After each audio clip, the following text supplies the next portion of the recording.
Online വഴിയെടുത്ത ലോണിന്റെ തിരിച്ചടവ് മുടങ്ങിയതിനെ തുടർന്ന് പറണ്ടോട് ബൗണ്ടർമുക്ക് മഞ്ചാടിവിള സ്വദേശി 21-കാരൻ ആനന്ദാണ് ജീവനൊടുക്കിയത്.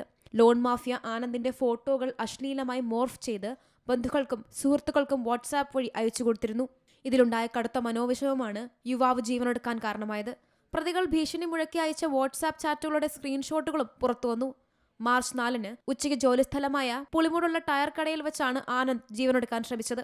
അവശനിലയിൽ കണ്ടെത്തിയ ആനന്ദിനെ ഉടൻ തന്നെ നെടുമങ്ങാട് ജില്ലാ ആശുപത്രിയിലും പിന്നീട് മെഡിക്കൽ കോളേജിലും എത്തിച്ചു. 5 ദിവസമായി തിരുവനന്തപുരം മെഡിക്കൽ കോളേജ് ആശുപത്രിയിൽ തീവ്രപരിചരണ വിഭാഗത്തിൽ ചികിത്സയിലിരിക്കെ യുവാവ് മരണത്തിന് കീഴടങ്ങുകയായിരുന്നു.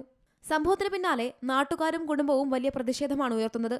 മകൻ വലിയ സമ്മർദ്ദത്തിലായിരുന്നുവെന്നാണ് കുടുംബം വ്യക്തമാക്കുന്നത്. പ്രതികളെ കണ്ടെത്താൻ സൈബർ സെല്ലിന്റെ സഹായത്തോടെ പോലീസ് അന്വേഷണം ഊർജിതമാക്കിയിട്ടുണ്ട്. സീ മലയാളം ന്യൂസ്, തിരുവനന്തപുരം. ഏറ്റവും പുതിയ വാർത്തകളും വിശേഷങ്ങളും വിരൽത്തുമ്പിലറിയാൻ സീ മലയാളം ന്യൂസ് എല്ലാ ഡിജിറ്റൽ പ്ലാറ്റ്ഫോമുകളിലും ലഭ്യം.